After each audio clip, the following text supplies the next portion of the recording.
3000 قبل مسیح قرار دیا گیا ہے، لیکن بعض مفسرین اور مورخین انہیں حضرت داؤد علیہ السلام کا مصحف بتاتے ہیں۔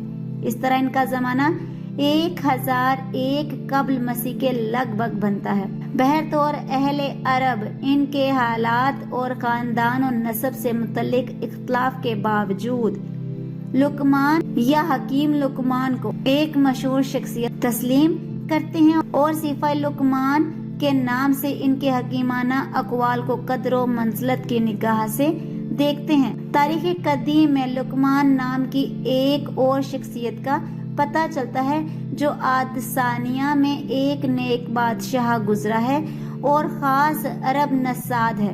ابن جریر، ابن کثیر اور سہیلی جیسے مستند مورخین کی رائے ہے کہ مشہور لقمان حکیم افریقی نسل تھے اور عرب میں ان کی آمد بحیثیت غلام ہوئی تھی۔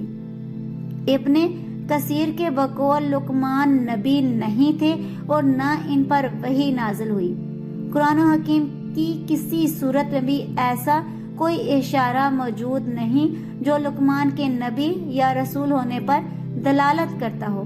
البتہ ابن اسحاق نے وہب بن منبع کی روایت سے حضرت ابن عباس کا یہ قول نقل کیا ہے کہ وہ نبی تھے مگر رسول نہیں تھے، لیکن بیشتر علماء سیر ابن اسحاق کے اس قول سے اتفاق نہیں کرتے۔ ناظرین، تفسیر ابن کثیر میں لقمان کا شجرہ نسب لقمان بن عنقا یا سارا بن صدون درج ہے۔ اس کتاب کے مطابق وہ سوڈان کے نوبی قبیلے سے تعلق رکھتے تھے۔ پستہ قد تھا، بھاری بدن تھا، سیاہ رنگ تھا، اونٹ موٹے تھے اور ہاتھ پیر بھدے تھے، مگر وہ بھلا کے نیک، عابد اور زاہد، صاحب حکمت اور دانا تھے۔ اللہ نے انہیں حکمت سے وافر حصہ عطا فرمایا تھا۔ تاریخ ابن کثیر میں حضرت ابن عباس رضی اللہ تعالی عنہ سے منقول ہے کہ لقمان نجاری کا پیشہ کرتے تھے۔ البتہ سعید بن مسیب کے بقول لقمان مصری سوڈانی تھے اور ان کے اونٹ بہت موٹے تھے۔ اللہ نے انہیں اگرچہ نبوت عطا نہیں کی مگر حکمت و دانائی پر حصہ دیا۔ عبد الرحمن بن حرملہ کہتے ہیں کہ ایک مرتبہ ایک حبشی سعید بن مسیب کے پاس آ نکلا اور کچھ سوال کیا۔ انہوں نے کہا، اس بات سے دل گیر نہ ہو کہ کالا حبشی ہے، اس لیے کہ سوڈانیوں میں 3 آدمی دنیا کے بہترین انسان ہوئے ہیں، ایک حضرت بلال حبشی، دوسرے حضرت عمر رضی اللہ تعالی عنہ کے ایک غلام، اور لقمان حکیم جو سوڈانی نوبی تھے اور ان کے اونٹ بہت موٹے اور بھدے تھے۔ مشہور مورخ محمد بن اسحاق کہتے ہیں کہ لقمان حکیم عرب کے مشہور قبیلہ عاد یعنی عرب بائدہ کی نسل سے تھے اور غلام نہیں بلکہ بادشاہ تھے۔ وہب بن منبع کا کہنا ہے کہ جب شداد بن عاد کا انتقال ہوا تو حکمت ان کے بھائی لقمان کو ملی اور اللہ نے لقمان کو وہ چیز عطا فرمائی جو اس زمانے کے انسانوں میں سے کسی کو نہیں عطا کی تھی۔ اللہ نے اسے 100 انسانوں کے برابر ادراک اور حاسہ عطا فرمایا تھا اور اپنے زمانے کے لوگوں میں سب سے زیادہ طویل قامت تھے۔ اور وہ بھی یہ بھی کہتے ہیں کہ لقمان بن عاد کا نسب ملتات بن سلک بن وائل بن حمیر تھا اور وہ نبی تھے لیکن رسول نہیں۔ الارض قرآن کے مصنف بھی یہی دعویٰ کرتے ہیں کہ لقمان حکیم اور لقمان بادشاہ ایک ہی شخصیت ہے اور وہ عاد ثانیہ کے نیک بادشاہوں میں اور بہت بڑے حکیم اور دانا تھے، اور عرب میں لقمان کے نام سے جو صیغہ منسوب تھا وہ انہی لقمان عاد کا ہے۔ وہب بن منبع کی روایت ہے کہ جب شداد بن عاد کا انتقال ہوا تو حکومت اس کے بھائی لقمان بن عاد کو ملی۔ لقمان کو 100 آدمیوں کے برابر حاسہ ادراک عطا ہوا تھا اور اپنے زمانے میں سب سے زیادہ طویل القامت تھے۔ وہب نے یہ بھی روایت کی ہے کہ عبداللہ بن عباس فرماتے ہیں کہ ان کا نسب لقمان بن عاد بن الملتات بن السلسک بن وائل بن حمیر ہے۔ بر صغیر کے مشہور محقق سید سلمان ندوی ارض القرآن میں لکھتے ہیں کہ لقمان بن عادی لقمان حکیم تھے اور عرب نسات تھے۔ ان کے عرب ہونے کے بارے میں سید صاحب ایک زمانہ جاہلیت کے شاعر سلمی بن ربیہ کے اشعار سے استشہاد کرتے ہیں، جن کا ترجمہ میں آپ کو بیان کر دیتی ہوں۔ ناظرین، جس کا ترجمہ یہ ہے کہ جو حوادث زمانے نے قبیلہ تسم اور اس کے بعض زاجون شاہ یمن، اہل جاش و حرب اور قبیلہ لقمان کو مٹا دیا، وہ کہتے ہیں کہ اس سے ظاہر ہوتا ہے کہ لقمان عرب تھے، اور یہ باتیں لقمان بن عاد پر صادق آتی ہیں۔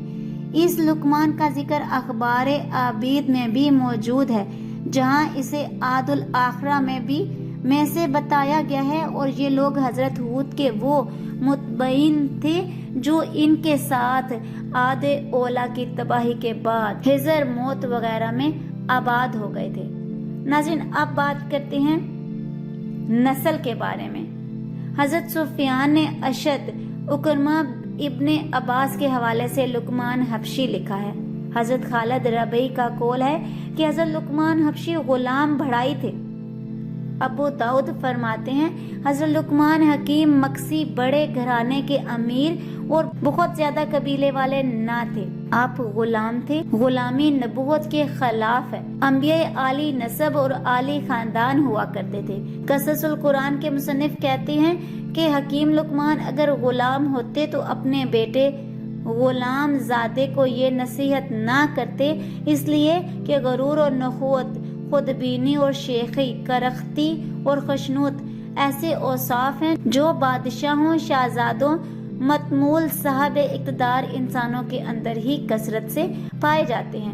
مصنف نے اس امر سے بھی اتفاق کیا ہے کہ لقمان حکیم اور بادشاہ ایک ہی ہیں، اور وہ عاد ثانیہ کے پیغمبر حضرت ہود کے پیرو تھے۔ وہ حبشی الاصل نہیں بلکہ عربی النسل تھے۔ ناظرین، اب بات کرتی ہوں میں پیدائش کے بارے میں۔ ایک قول کے مطابق حضرت داؤد علیہ السلام کے زمانے میں تھے۔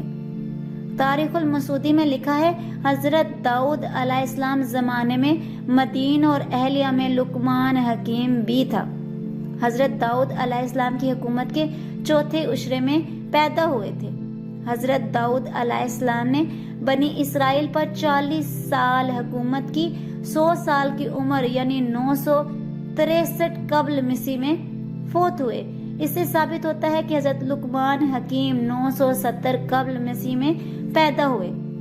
بعض نے ان کا تعلق 3000 قبل مسیح سے بیان کیا ہے۔ ناظرین، اگر جائے رہائش کے بارے میں بات کرتے ہیں تو یحییٰ بن سعید انصاری سعید بن مصیب کے حوالے سے کہتے ہیں کہ لقمان مصری علاقے سوزان کے رہنے والے تھے۔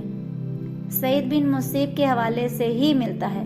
حضرت لقمان حکیم جو حبشے کے نوبہ تھے، نوبہ اس علاقے کا نام ہے جو مصر کے جنوب اور سوڈان کے شمال میں واقع ہے۔